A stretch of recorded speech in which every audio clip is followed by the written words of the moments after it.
بسم اللہ الرحمن الرحیم۔ حضرت سیدنا علی المرتضیٰ رضی اللہ تعالیٰ عنہ کے قبول اسلام کے بارے میں مروی ہے کہ حضرت سیدنا علی المرتضیٰ رضی اللہ تعالیٰ عنہ چونکہ حضور نبی کریم صلی اللہ علیہ وسلم کے زیر سایہ پرورش پا رہے تھے، اس لیے آپ رضی اللہ تعالیٰ عنہ نے جب حضور نبی کریم صلی اللہ علیہ وسلم اور ام المومنین حضرت سیدہ خدیجہ رضی اللہ تعالیٰ عنہ کو عبادت میں مصروف دیکھا تو حضور نبی کریم صلی اللہ علیہ وسلم سے دریافت کیا کہ آپ صلی اللہ علیہ وسلم یہ کیا کر رہے ہیں؟ حضور نبی کریم صلی اللہ علیہ وسلم نے فرمایا، ہم خدا واحد کی عبادت کرتے ہیں۔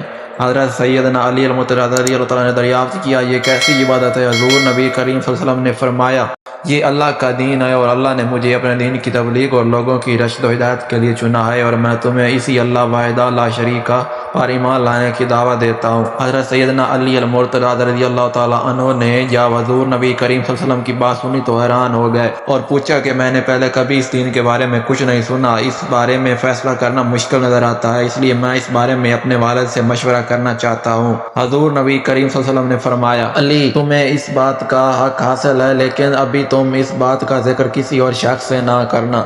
حضرت سیدنا علی المرتضیٰ رضی اللہ تعالیٰ عنہ نے حضور نبی کریم صلی اللہ علیہ وسلم سے وعدہ کیا کہ وہ اس بات کا ذکر کسی سے نہیں کریں گے۔ چنانچہ اس رات جب حضرت سیدنا علی المرتضیٰ رضی اللہ تعالیٰ عنہ سونے کے لیے لیٹے تو وہ اس بات پر غور کرتے ہوئے سو گئے۔ اللہ تعالیٰ نے آپ رضی اللہ تعالیٰ عنہ کے قلب کو روشنی عطا فرمائی اور آپ رضی اللہ تعالیٰ عنہ نے اپنے والد بزرگوار سے مشورہ کیے بغیر اگلے روز حضور نبی کریم صلی اللہ علیہ وسلم کی خدمت اقدس میں حاضر ہو کر ان سے عرض کیا کہ مجھے دائرہ اسلام میں داخل فرما لیں۔ حضور نبی کریم صلی اللہ علیہ وسلم نے آپ رضی اللہ تعالیٰ عنہ کو کلمہ توحید پڑھایا اور آپ رضی اللہ تعالیٰ عنہ مشرب اسلام ہوئے۔ اگر ویڈیو اچھی لگی ہو تو ویڈیو کو لائک کر دیں، چینل کو سبسکرائب کر دیں۔ ملتے ہیں نیکسٹ ویڈیو میں، تب تک کے لیے اللہ حافظ۔